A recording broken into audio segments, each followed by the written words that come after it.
हमारा आज का टॉपिक है डोमेन बैक्टीरिया। तो चलिए चलते हैं आज के टॉपिक पे। तो बात ये है कि जब हम क्लासिफिकेशन को पढ़ते हैं तो क्लासिफिकेशन में हमें एक बहुत ज़्यादा अथेंटिक या बेहतरीन किस्म का एक क्लासिफिकेशन का सिस्टम मिलता है जिसको हम कहते हैं 5 किंगडम सिस्टम ऑफ क्लासिफिकेशन। इस क्लासिफिकेशन के सिस्टम को रॉबर्ट विटिकर ने प्रेजेंट किया था और उनके मुताबिक तमाम की तमाम जो जिंदा चीज़ें हैं या ऑर्गेनिजम्स हैं उनका ताल्लुक 5 किंगडम से है, जिनमें था kingdom monera, kingdom protista, kingdom plantae, kingdom fungi और किंगडम एनिमिलिया। अब इन किंगडम में जो किंगडम मुनेरा था वो तमाम के तमाम बैक्टीरिया को कंटेन करता था। तो आप यूँ समझ लें कि डोमेन बैक्टीरिया के तमाम मेंबर इस क्लासिफिकेशन के तहत किंगडम मुनेरा का हिस्सा थे। तो ये हमारे पास एक बेसिक क्लासिफिकेशन सिस्टम था जो पहले था। फिर क्या हुआ कि जब बायोलॉजी में तरक्की हुई तो हमें पता चला कि मॉलिक्यूलर बेसिस की बुनियाद पे तमाम के तमाम मुनेरा के मेंबर्स एक जैसे नहीं हैं। भले वो सारे प्रोकैरियोट्स हैं, लेकिन जो बैक्टीरिया हैं वो दूसरे प्रोकैरियोट से डिफरेंट है। तो फिर यहाँ पे कैरल वूज ने डोमेन सिस्टम बनाया। इस डोमेन सिस्टम के मुताबिक दुनिया की तमाम जिंदा चीज़ें 3 डोमेन में से किसी एक डोमेन का हिस्सा हैं। वो 3 डोमेन्स कौन कौन सी हैं? डोमेन आर्किया, डोमेन बैक्टीरिया और डोमेन यूकेरिया। तो आज हम बात करने जा रहे हैं डोमेन बैक्टीरिया के हवाले से। देखिए, डोमेन बैक्टीरिया के तमाम मेंबर्स ट्रू प्रोकैरियोट्स हैं, ट्रू बैक्टीरिया हैं। इनके पास ऐसी खूबियां हैं जिसकी वजह से ये बाकी दोनों डोमेन यानी कि आर्किया और यूकेरिया दोनों से मुख्तलिफ हैं। तो हमारा आज का टॉपिक है, उसमें हम कुछ journal characteristics of domain bacteria की बात करेंगे। तो जो हमारा सबसे पहला करेक्टरिस्टिक है डोमेन बैक्टीरिया के हवाले से वो है इनका सेल स्ट्रक्चर। तो जितने भी हमारे डोमेन बैक्टीरिया के मेंबर्स हैं वो प्रोकैरियोटिक सेल रखते हैं। ये जो प्रोकैरियोटिक का लफ्ज़ है ना, याद रखिएगा, ये 2 लफ्ज़ों का मजमूआ है, एक है प्रो और एक है कैरियोटिक। देखिए, ये जो लफ्ज़ है ना प्रो, प्रो का मतलब होता है बिफोर, ठीक। और ये जो लफ्ज़ होता है ना कैरियोटिक, ये कैरियोटिक का लफ्ज़ जो है, ये जो कैरियोटिक का लफ्ज़ है ये निकला है कैरी ऑन से, ठीक है। ये जो कैरी ऑन का लफ्ज़ है ना, इसका मानी होता है न्यूक्लियस, ठीक है। तो प्रोकैरियोट का फिर लफ्ज़ी मतलब हुआ बिफोर द न्यूक्लियस, ठीक है। यानी कि डोमेन बैक्टीरिया के जितने भी मेंबर्स हैं वो तब बने थे जब अभी न्यूक्लियस नहीं बना था। सो इन सभी बैक्टीरिया मेंबर्स के पास बिल्कुल भी न्यूक्लियस नहीं होता। दूसरी बात, इनके पास कोई मेम्ब्रेन बाउंडेड ऑर्गेनेलिस भी नहीं होते, यानी कि इनके पास कोई माइटोकॉन्ड्रिया नहीं होता, कोई न्यूक्लियस नहीं होता, कोई गोल्जी ऑपरेटस नहीं होता। तो प्रोकैरियोटिक सेल्स हमेशा ऐसे सेल्स होते हैं जिनके पास ना न्यूक्लियस होता है, ना ही कोई मेम्ब्रेन बाउंडेड ऑर्गेनेली होता है।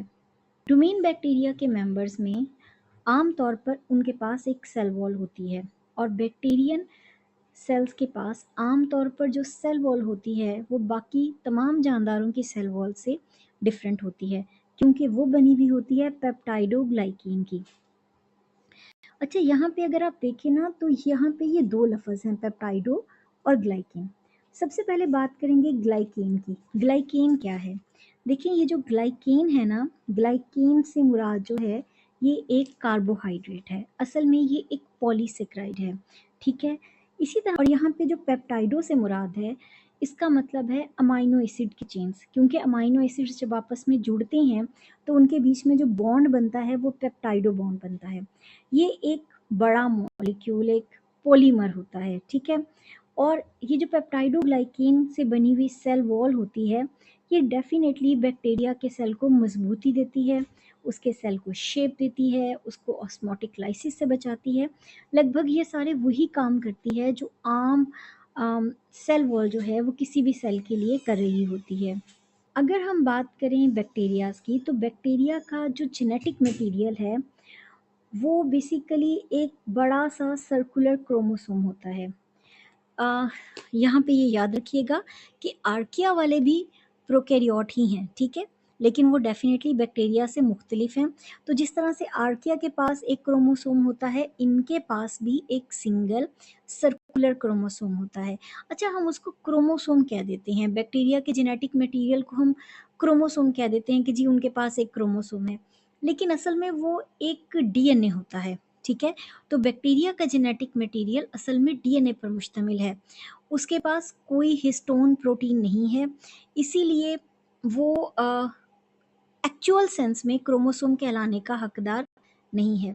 लेकिन चूँकि वो जेनेटिक मटीरियल है उसका, तो इसीलिए कभी-कभार आपको बायोलॉजी के लिटरेचर में उसके लिए लफ़्ज़ क्रोमोसोम भी मिलेगा। लेकिन असल में वो सिर्फ़ और सिर्फ़ डीएनए है, इसके पास कोई हिस्टोन प्रोटीन नहीं है। नंबर 2, ये जो इनका एक सिंगल सर्कुलर क्रोमोसोम या जेनेटिक मटीरियल या डीएनए होता है, ये इनके साइटोप्लाज़्म में एक ख़ास जगह पे प्रेज़ेंट होता है और उस जगह को हम कहते हैं न्यूक्लियाइड रीजन, ठीक है? और ये एक रीजन होता है जहाँ पर इसका बड़ा-सा डीएनए जो है वो कॉम्पैक्ट फ़ॉर्म में जो है वो मौजूद होता है। अच्छा, एक तो बैक्टीरिया का हो गया खुद का डीएनए, जेनेटिक मटीरियल। इसके अलावा बैक्टीरिया के पास एक extra circular double stranded DNA molecule होता है। अच्छा, यहाँ पे ये देखें, फॉर एग्जांपल ये हमारे पास एक बैक्टीरिया की सेल वॉल है, ठीक है? और इनसाइड हमारे पास इसकी सेल मेम्ब्रेन है, ये इसका न्यूक्लियाइड हम बना लेते हैं, ठीक है?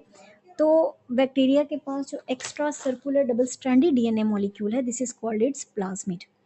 अब ये जो प्लाज्मिड होता है ना, ये बैक्टीरिया के डे टू डे, ये वाला प्लाज्मिड है, look at this is plasmid जिस पे मैंने टिक का निशान लगाया। ये बैक्टीरिया के डे टू डे काम नहीं कर रहा होता, इसका काम होता है, आप समझ लें, ये बैक्टीरिया की कुव्वत मुदाफ़ियत में उसके लिए हेल्प करता है। इसके पास ऐसे जीन्स होते हैं जिसके ज़रिए बैक्टीरिया एंटीबायोटिक्स के ख़िलाफ़ रेजिस्टेंस शो करते हैं, केमिकल्स के ख़िलाफ़ रेजिस्टेंस शो करते हैं, ठीक है?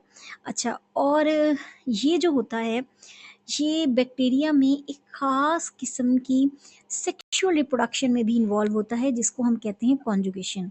इसमें क्या होता है कि कुछ जीन्स कॉन्जुगेशन में एक बैक्टीरिया से दूसरे बैक्टीरिया में जाते हैं, तो जो जीन्स एक डोनर बैक्टीरिया से रिसिपिएंट के अंदर मुंतकिल होते हैं, वो होते हैं प्लाज्मिड के जीन्स। तो this is a type of sexual reproduction like conjugation, जिसमें ये हेल्प आउट करता है।